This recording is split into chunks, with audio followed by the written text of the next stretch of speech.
Welcome friends. আজকে আমরা আলোচনা করব ক্লাস 12 রসায়নের সলিড স্টেট বা পদার্থের কঠিন অবস্থা চ্যাপ্টারের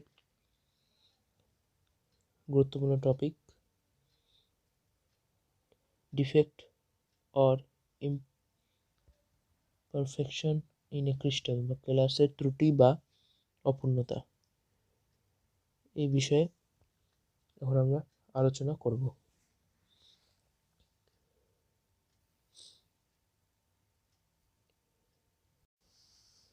কোনো কেলাসে গঠনকারী কণাগুলির বিন্যাস নিখুঁত, সুশৃঙ্খল ও পর্যায়ক্রমিক বিন্যাস থেকে যখন কিছুটা আলাদা হবে, মানে যে গঠনটা থাকবে সেখান থেকে বিচ্যুত হবে, তখন সেই বিচ্যুতিকে উক্ত ক্লাসের ত্রুটি বা অপূর্ণতা বলে।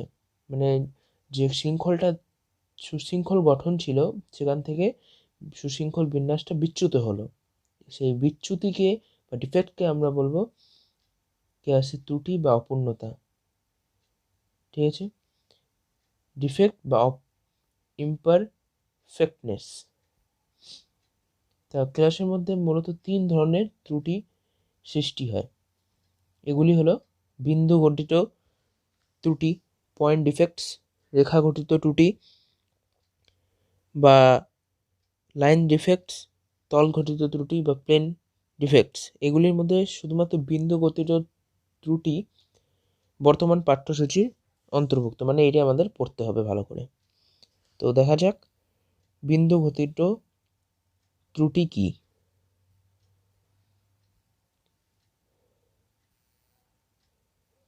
তো বিন্দু গঠিত ত্রুটি তোমরা এই জায়গাটা ভালো করে লক্ষ্য করো।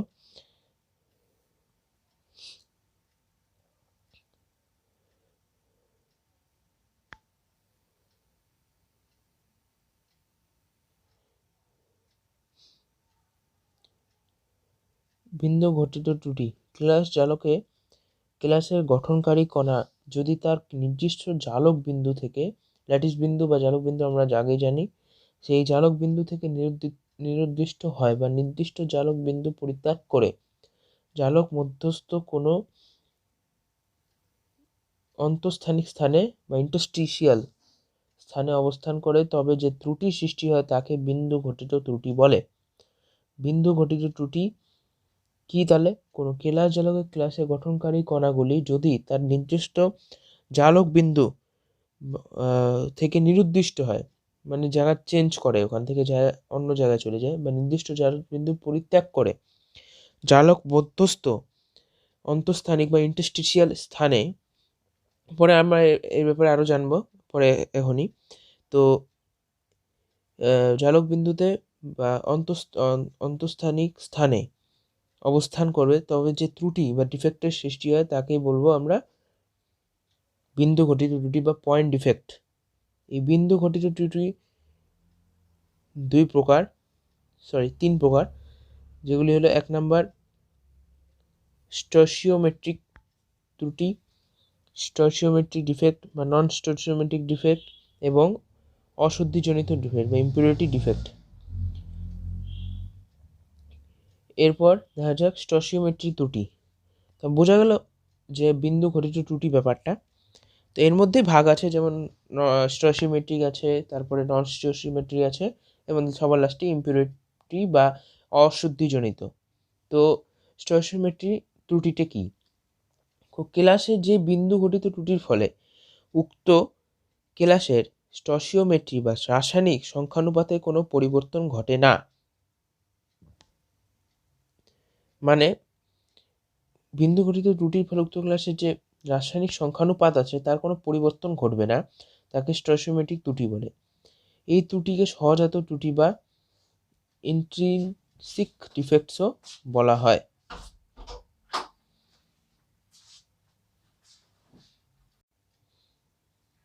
তো যেহেতু এই ধরনের ত্রুটির সংখ্যা উষ্ণতার উপর নির্ভরশীল, তাই অনেক সময় এদের তাপগতীয় ত্রুটি বলা হয়। যেহেতু উষ্ণতার উপর নির্ভরশীল, তাহলে তাপগতীয় ত্রুটিও বলা হবে। ঠিক আছে, থার্মোডাইনামিক ডিফেক্টস, স্টচিওমেট্রিক ত্রুটিগুলি সাধারণত দুই প্রকার। স্টচিওমেট্রিক ত্রুটিও দুই প্রকার হয়। শূন্যতাজনিত ত্রুটি, যদি কোনো ক্লাস জালকে বা ল্যাটিসে কিছু সংখ্যক ল্যাটিস বিন্দু গঠনকারী কণা দ্বারা অনধিকৃত থাকে, তবে যে ত্রুটির সৃষ্টি হয় তাকে আমরা বলবো শূন্যতাজনিত ত্রুটি। মানে যখন কোনো ক্লাস জালকে বা ল্যাটিসে কিছু সংখ্যক ল্যাটিস বিন্দু গঠনকারী কণা দ্বারা অনধিকৃত থাকে, ল্যাটিস বিন্দু গঠনকারী কণা দ্বারা অনধিকৃত থাকে, তবে যে ত্রুটি সৃষ্টি হয় তাকে বলা হয় শূন্যতাজনিত ত্রুটি। এ ধরনের ত্রুটির ফলে কঠিনের ঘনত্ব কমে যায়।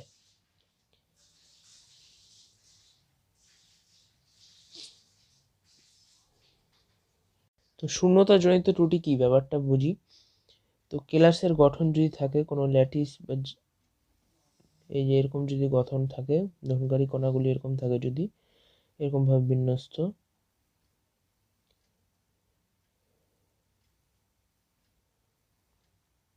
তাহলে কেলাস গঠনকারী কণা অনুপস্থিত থাকবে, মানে অনধিকৃত থাকবে। তো সংজ্ঞাটা কি বলছিল, যে কোনো কেলাস চালকে বা ল্যাটিস কিছু সংখ্যক ল্যাটিস বিন্দু গঠনকারী কণা দ্বারা অনধিকৃত থাকবে, মানে সমস্ত জায়গায় কিছু জায়গায় ফাঁক থাকবে।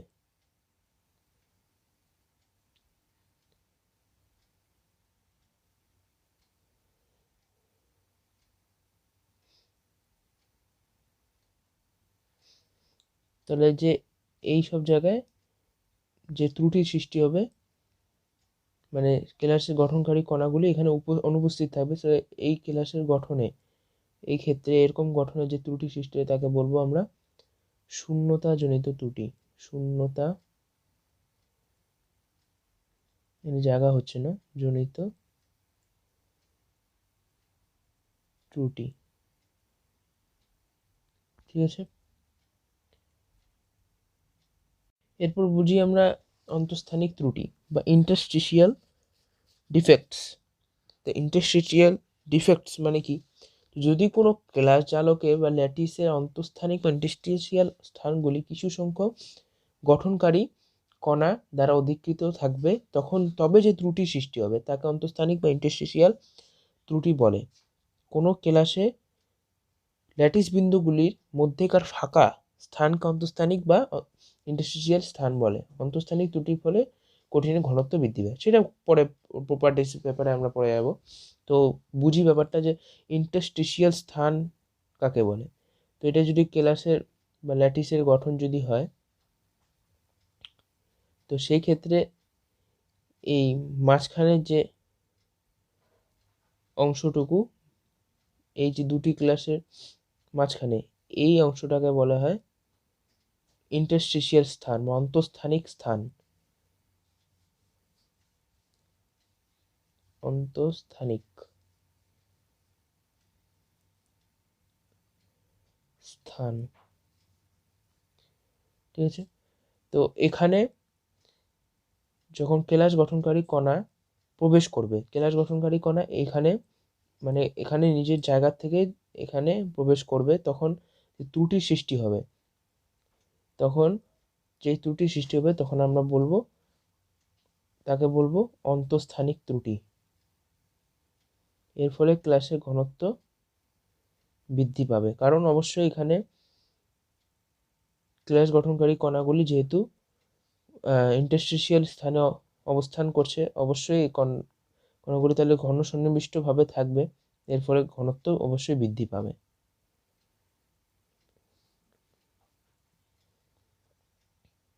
ঠিক আছে, এই ব্যাপারটা এখানে বলে দেওয়া আছে। তারপরে এখানে সংজ্ঞা আছে, তোমরা দেখে নিতে পারো।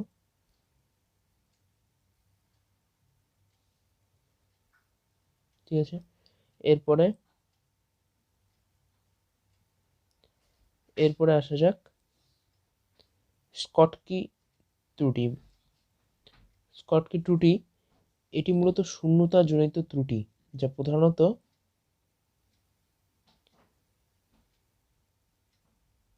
এমএক্স জাতীয় মানে এম এক্স এখানে কি, এম এক্স হলো, এম এখানে ধাতু মেটাল এবং এক্স হলো halide, M plus plus X minus, যেটা হবে এম এক্স।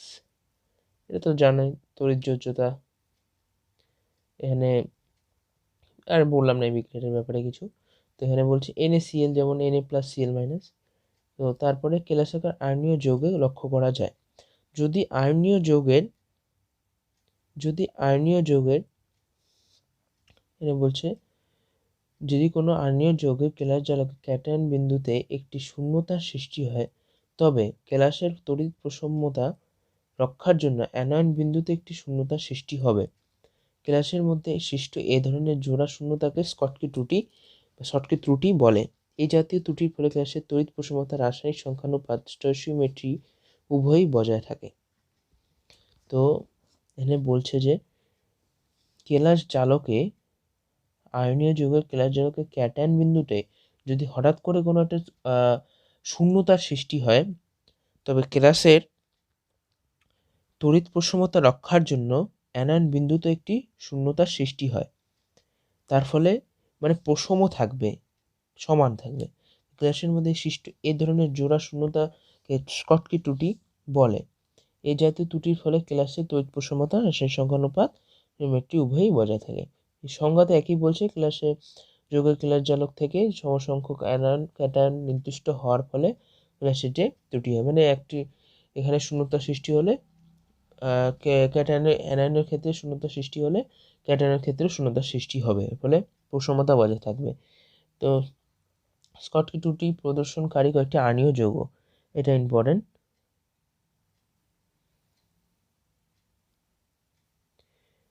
এখানে বলছে যেসব কেলাসেকা আয়নীয় যৌগের গঠনকারী আয়নের কোঅর্ডিনেশনের সংখ্যা বেশি এবং যাদের ক্যাটায়ন ও অ্যানায়নের আকার প্রায় সমান, সেগুলি কেলাস জালকের স্কটকি ত্রুটি লক্ষ্য করা যায়। তো এই দুটো হলো কন্ডিশন, মানে কোঅর্ডিনেশন সংখ্যা বেশি এবং যাদের ক্যাটায়ন ও অ্যানায়নের আকার প্রায় সমান, সেগুলি কেলাস জালকের স্কটকি ত্রুটি লক্ষ্য করা যায়। যেমন NaCl, দেখো NaCl, KCl, caesium chloride, KBr কেলাসের স্কটকি ত্রুটি দেখা যায়। দুটো করে উদাহরণ মনে রাখবে।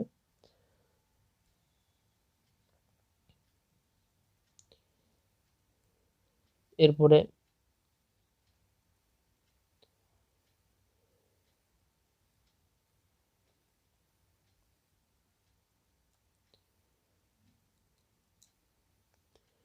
আছে স্কটকি ত্রুটি সম্পন্ন আয়নীয় ক্লাসের ঘনত্ব।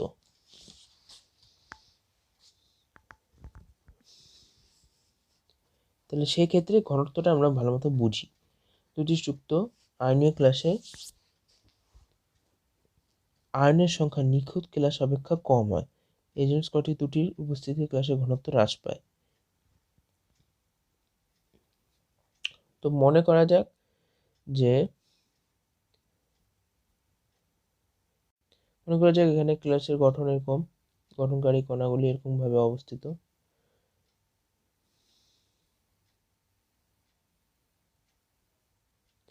এখানে যেহেতু বললাম যে আয়নীয় যৌগের, তাহলে এখানে ক্যাটায়ন অ্যানায়ন থাকবে। তো ক্যাটায়ন অ্যানায়নের আমি নাম দিই এখানে। তো M প্লাস মেটাল যেহেতু প্লাস এক্স মাইনাস এরকম করে আছে, এক্স মাইনাস M প্লাস, আবার এখানে x minus M plus, X minus M plus, X minus এরকমভাবে বিন্যস্ত। সেক্ষেত্রে তো এখন এরকমভাবে আরেকটি সারি কল্পনা করলাম।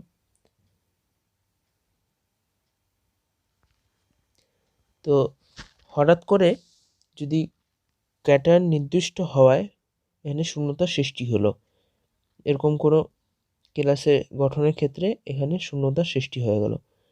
তো এখানে আবার যদি আমরা বসাই x minus M plus,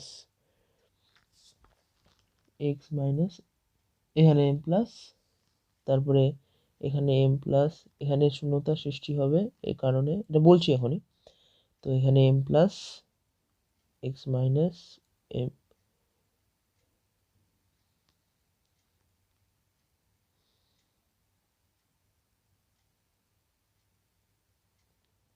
plus, ঠিক আছে, এরকমভাবে হবে।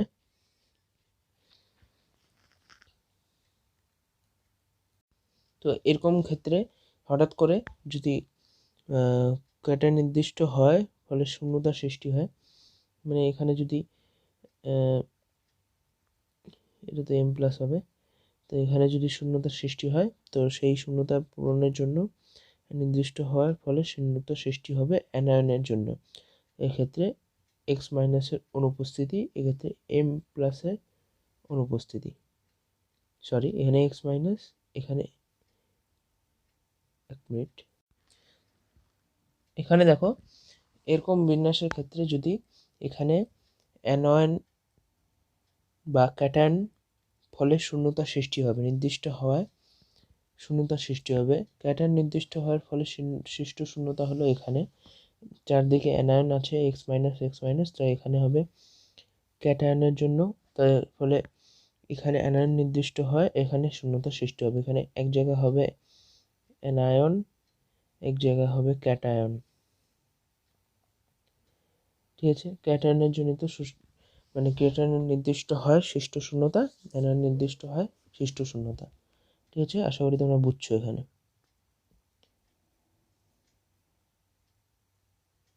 তো এই ব্যাপারটা এখানে দেওয়া আছে। এরপরে আসা যাক ফ্রেঙ্কেল ত্রুটি।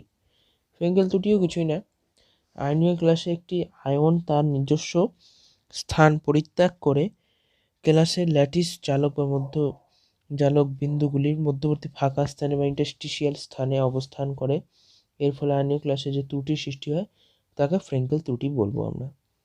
তো এই ক্ষেত্রে তোমরা এখানে দেখলেই বুঝে যেতে পারবে যে এটা যদি এটা ল্যাটিস হয় বা ক্লাস হয়, সেক্ষেত্রে এখানে আয়নীয় ক্লাস যেহেতু, তাহলে এখানে মেটালিক এবং নন মেটালিক আয়ন, মানে কথা ক্যাটায়ন এবং অ্যানায়ন আছে। তো ক্যাটায়ন অ্যানায়ন এর মধ্যে যখন শূন্যতা মানে এখানে আয়নগুলি তাদের ইন্টারস্টিশিয়াল স্থানে অবস্থান করবে।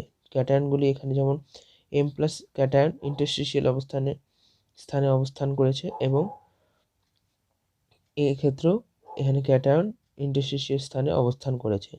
তো এখানে প্রথমে পড়লে বুঝতে পারবে যে ক্যাটায়নের আকার আনায়ন অপেক্ষা অনেক ছোট হওয়ায় ক্লাসে ইন্টারস্টিশিয়াল স্থান সাধারণত ক্যাটায়ন দ্বারা অধিকৃত হয়। এর মধ্যে প্রশ্ন আসতে পারে যে কেন ক্যাটায়নই এখানে অংশগ্রহণ করলো, অ্যানায়নও তো করতে পারতো, কিন্তু অ্যানায়ন আকার বড় হয়। যেহেতু ক্যাটায়ন তার নিজস্ব স্থান থেকে সরে গিয়ে ইন্টারস্টিশিয়াল স্থানে অবস্থান করে, তাই যখন ত্রুটিতে বিচ্যুতি ঘটিত ত্রুটি বা ডিসলোকেশন ডিফেক্টও বলা হয়। এক্ষেত্রে ক্যাটায়নের পূর্বের অবস্থানে একটি শূন্যতাজনিত ত্রুটি এবং নতুন স্থানে একটি ইন্টারস্টিশিয়াল ত্রুটির সৃষ্টি হয়। এই ঘটনায় ক্লাসের তড়িৎ প্রসঙ্গত রাসায়নিক সংখ্যানুপাত স্টয়চিওমেট্রি উভয়ই বজায় থাকে। তো এখানে শূন্যতাজনিত ত্রুটিরও সৃষ্টি হচ্ছে, এখানে ক্যাটায়ন নিজের জায়গা থেকে চলে যাচ্ছে, আর এখানে ইন্টারস্টিশিয়াল বা আন্তঃস্থানিক ত্রুটিও হচ্ছে, ঠিক আছে। কোনো আয়নীয়, তাহলে এখানে সংজ্ঞাটা কী হবে, কোনো আয়নীয় ক্লাসে যদি কোনো আয়ন তার নিজস্ব স্থান পরিত্যাগ করে একটি অন্তঃস্থানিক বা ইন্টারস্টিশিয়াল স্থানে অবস্থান করে, তবে যে ত্রুটির সৃষ্টি হয় তাকে ফ্রেঙ্কেল ত্রুটি বলে, ঠিক আছে। এতটুকু ক্লিয়ার। এরপরে ফ্রেঙ্কেল ত্রুটি প্রদর্শনকারী কয়েকটি যৌগের, যেসব আয়নীয় যৌগের ক্লাসে গঠনকারী আয়নের কোঅর্ডিনেশন সংখ্যা কম এবং আয়নের আকার ক্যাটায়ন অপেক্ষা অনেক বড়, তাদের ক্লাসে ফ্রেঙ্কেল ত্রুটি লক্ষ্য করা যায়। যেমন এজি সিএল, এজিবিআর, এজিআই, জেডএনএস ইত্যাদি আয়নীয় যৌগের ক্লাসে ফ্রেঙ্কেল ত্রুটি সৃষ্টি হয়। এরপর ফ্রেঙ্কেল ত্রুটির ফলে ক্লাসে আয়ন সংখ্যার কোনো পরিবর্তন হয় না। ফ্রেঙ্কেল ত্রুটির ফলে ক্লাসের ঘনত্ব কি পরিবর্তন হয় কিনা, কারণ এই ক্ষেত্রে আয়ন তার নির্দিষ্ট স্থান থেকে সরে গিয়ে একটি ইন্টারস্টিশিয়াল স্থানে অবস্থান করে। এই জন্য এ ধরনের ত্রুটির ফলে গ্যাসের ভর তথা ঘনত্বের কোনো পরিবর্তন হয় না।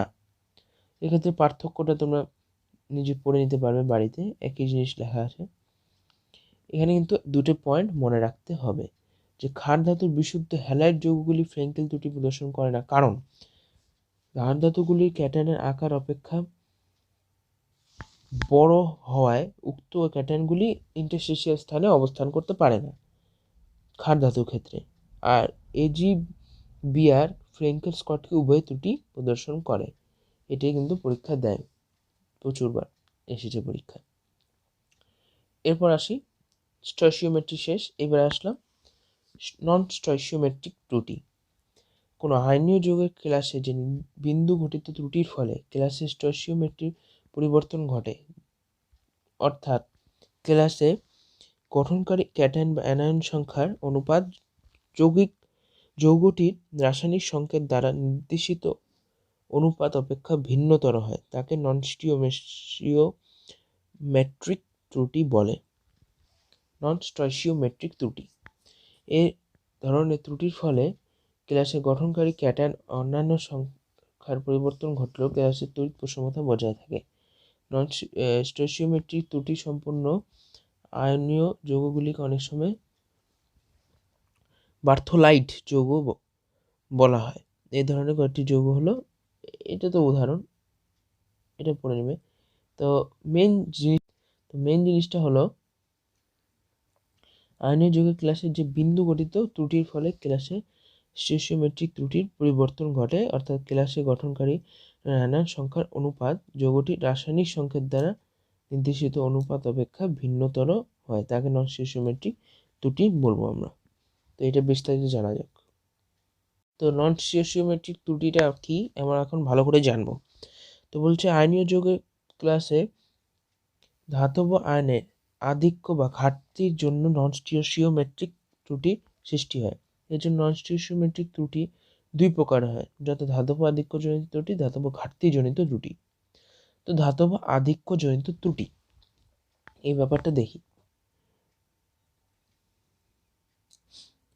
ধাতব ক্যাটায়ন অ্যানায়ন সংখ্যার অনুপাত যৌগটির রাসায়নিক সংকেত দ্বারা নির্দেশিত অপেক্ষা ভিন্নতর হলে নন স্টিওচিওমেট্রিক ত্রুটি দেখা যায়। তো এক্ষেত্রে যদি অ্যানায়নের শূন্যতা জন্য ধাতব আধিক্যজনিত ত্রুটি একটি উদাহরণ আমরা এখন দেখব, ঠিক আছে, মানে একটি ব্যাখ্যা আর কি। তো খেয়াল করো এখানে যে অ্যানায়নের শূন্যতার জন্য ধাতব আধিক্যজনিত ত্রুটি, যখন কোনো কার্বনিক ক্লাসে একটি আয়নায়ন তার নিজস্ব ল্যাটিস বিন্দু পরিত্যাগ করে ক্লাস থেকে নির্দিষ্ট হয় তখন, এবং ক্লাসের তড়িৎ প্রশমতা রক্ষার্থে তখন ওই বিন্দুতে সৃষ্ট শূন্যতা একটি ইলেকট্রন দ্বারা অধিকৃত হয়। একটি ইলেকট্রন বসবে যে জায়গায় শূন্যতার সৃষ্টি হলো, এই জায়গাটায় সেখানে একটি ইলেকট্রন বাইরের থেকে এসে প্রবেশ করবে, ঠিক আছে। এখানে অ্যানায়নের শূন্যতার ফলে যেহেতু সৃষ্টি হলো, শূন্যতার ফলে সৃষ্ট হওয়ার জন্য একে বলা হয় অ্যানায়নের শূন্যতাজনিত ধাতব আধিক্যজনিত ত্রুটি। অ্যানায়ন নির্দিষ্ট হয় ফলে সৃষ্ট হোল বা গর্তে ইলেকট্রন অধিগ্রহণ, মানে এখানে একটি ফাঁকা স্থান বা হোল বা গর্তের সৃষ্টি হয়েছে।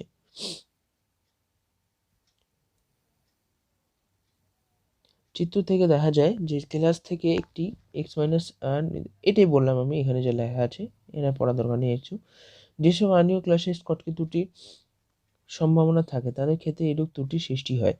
ক্ষার ধাতুর হ্যালাইড যৌগগুলি যেমন NaCl, KCl, caesium chloride, potassium bromide ইত্যাদি ক্ষেত্রে এই ত্রুটি দেখা যায়। তো এই উদাহরণগুলো পড়ে নিবে তোমরা। এরপরে একটি উদাহরণ আছে, NaCl বর্ণ সাদা, কিন্তু NaCl কে Na বাষ্পের উপস্থিতিতে উত্তপ্ত করলে NaCl এর বর্ণ হলুদ হয়। কেন? উত্তাপনের সময় Na বাষ্প, Na পরমাণু NaCl ক্লাসের পৃষ্ঠতলে এসে জমা হয়। ক্লাস থেকে Cl মানের আয়ন ব্যাপিত হয়ে ক্লাসের পৃষ্ঠতলে আসে, ফলে ক্লাসের মধ্যে অ্যানায়ন বিন্দুতে শূন্যতার সৃষ্টি হয়।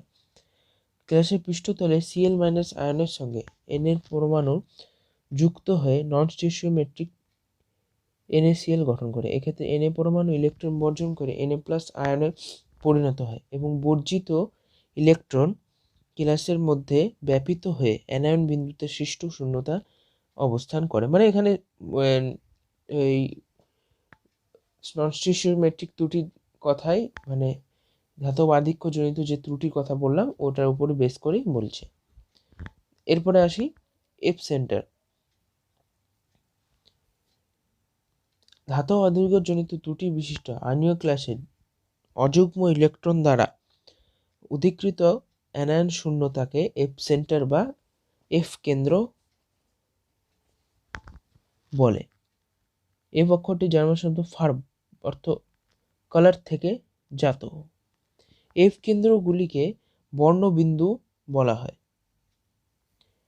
এগুলি উপস্থিতির ফলে বর্ণহীন ক্লাস বর্ণ ধারণ করে। ক্লাসের উপর পতিত দৃশ্যমান আলোক থেকে এফ কেন্দ্রের ইলেকট্রন শক্তি শোষণ করে, ফলে উক্ত ইলেকট্রন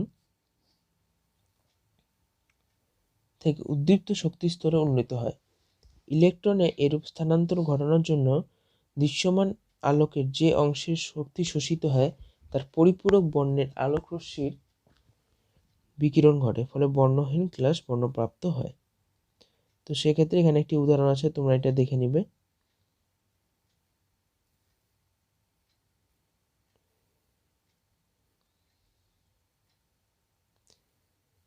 এফ সেন্টার শুধু সংজ্ঞাটা মনে রাখবে, আর এই উদাহরণটা থেকে কিন্তু প্রশ্ন আছে। তারপর ইন্টারস্টিশিয়াল স্থানে ক্যাটায়ন উপস্থিতির জন্য ধাতব আধিক্যজনিত ত্রুটি। এখানে একই ব্যাপার, সেখানে ক্যাটায়ন যখন ইন্টারস্টিশিয়াল স্থানে আসবে তখন ব্যাপারটা দেখি যে যখন আয়নীয় যৌগের ক্লাসে গঠনকারী আনায়ন ইলেকট্রন বর্জন করে গ্যাসীয় মৌল রূপে ক্লাস থেকে বেরিয়ে যায় তখন এ ধরনের ত্রুটির সৃষ্টি হয়। এর ফলে ক্লাসে গঠনকারী ক্যাটায়নের সংখ্যা বৃদ্ধি পায়। অতিরিক্ত ক্যাটায়নগুলি ক্লাসের ইন্টারস্টিশিয়াল স্থানে অবস্থান করে এবং তড়িৎ প্রশমতা রক্ষার জন্য নিকটবর্তী অপর ইন্টারস্টিশিয়াল স্থানে অ্যানায়ন কর্তৃক বর্জিত ইলেকট্রন দ্বারা অধিকৃত হয়। মানে অ্যানায়ন যখন চলে যাবে, একটি ইলেকট্রন বর্জন করে যাবে, এর ফলে ক্যাটায়নগুলি ইন্টারস্টিশিয়াল স্থানে অবস্থান করবে, অতিরিক্ত ক্যাটায়নগুলি। তো অ্যানায়ন চলে গেলেও ক্যাটায়নের সংখ্যা বৃদ্ধি পাবে, এই অতিরিক্ত ক্যাটায়নগুলি ইন্টারস্টিশিয়াল স্থানে অবস্থান করবে এবং এর ফলে সেই তড়িৎ প্রশমতা রক্ষার্থে আবার অ্যানায়ন থেকে বর্জিত যে ইলেকট্রনগুলো ইন্টারস্টিশিয়াল স্থানে অবস্থান করবে। এর ফলে যে ত্রুটি সৃষ্টি হবে তাকে বলবো আমরা ক্যাটায়নের সংখ্যা বৃদ্ধির জন্য ধাতব আধিক্যজনিত ত্রুটি। একই ব্যাপারে হ্যাঁ, সাধারণত যেসব আয়নীয় ক্লাসে ফ্রেঙ্কেল ত্রুটির সম্ভাবনা থাকে তাদের ক্ষেত্রে এই ত্রুটির সৃষ্টি হয়। মানে এখানে ধাতব আধিক্যজনিত বলতে এখানে ক্যাটায়নের সংখ্যা, ক্যাটায়নের আধিক্য ঘটে, এবং এই ত্রুটিকে ধাতব আধিক্যজনিত ত্রুটি বলে। তারপর এখানে উদাহরণ আছে একটি, যে জিঙ্ক অক্সাইডকে উত্তপ্ত করলে কিছু মাউট গ্যাস বেরিয়ে যায়। এটা একটি উদাহরণ, তোমরা দেখে নেবে এটা বাড়িতে, এখানে কিছু বলার নেই আর কি।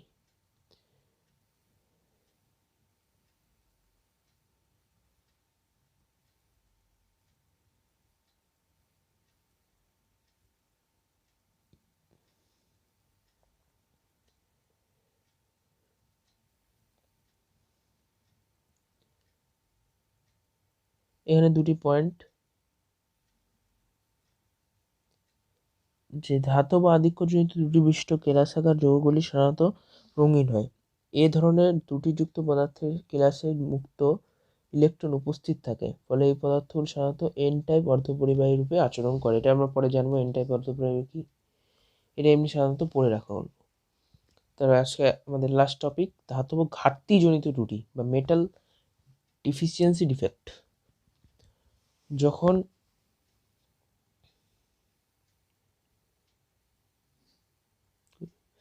যখন আয়নীয় ক্লাসে একটি ক্যাটায়ন তার নিজস্ব ল্যাটিস বিন্দু থেকে নির্দিষ্ট হওয়ার ফলে ওই বিন্দুতে একটি ক্যাটায়ন শূন্যতার সৃষ্টি হয়,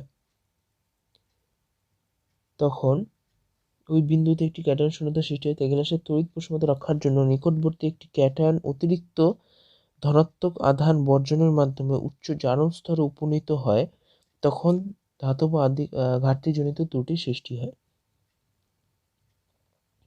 মানে ক্লাসে যখন একটি ক্যাটায়ন নিজস্ব লাঠি বিন্দু থেকে নির্দিষ্ট হওয়ার ফলে, মানে ওখান থেকে চলে যাবে, হওয়ার ফলে ওই বিন্দুতে একটি ক্যাটায়ন শূন্যতার সৃষ্টি হবে এবং ক্লাসের তড়িৎ প্রসারণতা রক্ষার জন্য নিকটবর্তী একটি ক্যাটায়ন অতিরিক্ত ধনাত্মক আধান অর্জনের মাধ্যমে উচ্চ জানস্তরে উপনীত হবে। ঠিক আছে, যেমন এখানে M2+ একটি ক্যাটায়ন যেহেতু নির্দিষ্ট হলো, তো সেক্ষেত্রে এখানে একটি ইলেকট্রন যেহেতু চলে গেল, যেহেতু এখানে তড়িৎ প্রসারণতা রক্ষা করতে হবে, মানে তড়িৎ প্রসারণতা বজায় রাখতে হবে, তো ক্যাটায়ন একটি এখানে ধনাত্মক আধান অর্জন করবে, M+ থেকে M2+ হবে। ঠিক আছে, এর ফলে যে ধাতব ঘাটতি হবে, তার ফলে যে ত্রুটি সৃষ্টি হবে তাকে বলবো আমরা ধাতব ঘাটতিজনিত ত্রুটি। এই ধরনের ত্রুটির ফলে ক্লাসে তড়িৎ প্রসারণতা বজায় থাকলেও সেখানে ক্লাসের ক্যাটায়নের সংখ্যা অ্যানোনের সংখ্যা অপেক্ষা কম, অর্থাৎ ক্লাসে গঠনকারী ক্যাটায়নের অভাব ঘটে। এ ধরনের ত্রুটিকে ধাতব ঘাটতিজনিত ত্রুটি বলে।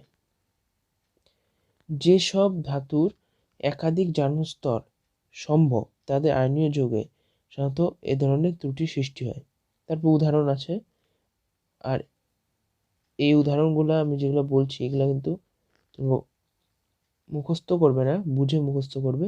সম্পূর্ণ আগের যেগুলা থিওরি পড়লাম বা যেগুলো এখানে ত্রুটির ব্যাপারে জানলাম সেগুলির অ্যাপ্লিকেশন এগুলো। তারপর আমাদের লাস্ট টপিক, অবিশুদ্ধিজনিত ত্রুটি, ইম্পিউরিটি ডিফেক্টস। অনেক সময় বিশুদ্ধ পদার্থের ক্লাসে অশুদ্ধি রূপে কোনো বহিরাগত পদার্থ স্বল্প পরিমাণে উপস্থিত থাকলে উক্ত ক্লাসে ত্রুটি সৃষ্টি হয়। কোনো বিশুদ্ধ ক্লাসে বহিরাগত পদার্থের স্বল্প পরিমাণ উপস্থিতিতে যে ত্রুটি সৃষ্টি হয় তাকে অবিশুদ্ধিজনিত ত্রুটি বা অশুদ্ধিজনিত ত্রুটি বলে। বলছে বিশুদ্ধ পদার্থের ক্লাসে অশুদ্ধি রূপে কোনো বহিরাগত পদার্থ, মানে অশুদ্ধি হতে পারে, যেটি শুদ্ধ না এমন কোনো পদার্থ, যে কোনো পদার্থ হতে পারে, উপস্থিত থাকলে উক্ত ক্লাসে ত্রুটি সৃষ্টি হবে। সে বহিরাগত পদার্থের স্বল্প পরিমাণ উপস্থিতিতে যে ত্রুটি সৃষ্টি, মানে কোনো ভেজাল বা অশুদ্ধি মিশ্রিত থাকলে। যে পদ্ধতিতে কোনো বিশুদ্ধ পদার্থের ক্লাসে স্বল্প পরিমাণে বহিরাগত পদার্থ যোগ করে উক্ত ক্লাসে ত্রুটি সৃষ্টি করা হয় তাকে বলা হয় ডোপিং। এটা আমরা পরে জানবো, পি টাইপ, এন টাইপ, অর্ধপরিবাহী। ডোপিং কি এর ব্যাপারে বিস্তারিত পরের চ্যাপ্টারে জানতে পারবো আমরা, পরের বিষয়ে। তো ক্লাসের মধ্যে যুক্ত অশুদ্ধ পদার্থের পরমাণু বা আয়ন যদি ক্লাসের ল্যাটিস বা জ্যালক বিন্দুতে উপস্থিত পরমাণু বা আয়নকে প্রতিস্থাপিত করে ওই পরমাণু বা আয়নের স্থান অধিকার করে, তবে এবং এক্ষেত্রে প্রাপ্ত কঠিনকে বলা হয় প্রতিস্থাপিত কঠিন দ্রবণ, এবং এই অশুদ্ধকে বলা হবে প্রতিস্থাপিত অশুদ্ধি। অন্যদিকে ক্লাসে যুক্ত অশুদ্ধ পদার্থের পরমাণু বা আয়ন যদি ক্লাস মধ্যস্থ ইন্টারস্টিশিয়াল স্থান অধিকার করে, তখন অশুদ্ধিকে ইন্টারস্টিশিয়াল, মানে অশুদ্ধিটি যখন ইন্টারস্টিশিয়াল স্থানে থাকবে। এই ব্যাপারগুলো তোমরা দেখে নেবে ভালো করে। তারপর উদাহরণ আছে, উদাহরণগুলো অবশ্যই রিডিং পড়বে এবং বুঝবে, না বুঝতে পারলে কমেন্ট করবে। ঠিক আছে, তো ইন্টারস্টিশিয়াল অশুদ্ধি উদাহরণ কী হবে? স্টিলের ক্ষেত্রে। ঠিক আছে,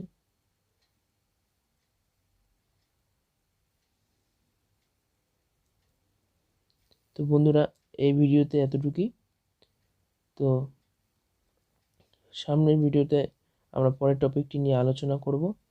যদি এই ভিডিওটি ভালো লেগে থাকে অবশ্যই লাইক, সাবস্ক্রাইব এবং শেয়ার করো এবং কমেন্ট অবশ্যই করো। যদি তোমরা কোনো জিনিস বুঝতে না পারো তো অবশ্যই আমাদের কমেন্টে জানাবে। তো পরের ভিডিওর জন্য আমাদের সঙ্গে থেকো। ধন্যবাদ।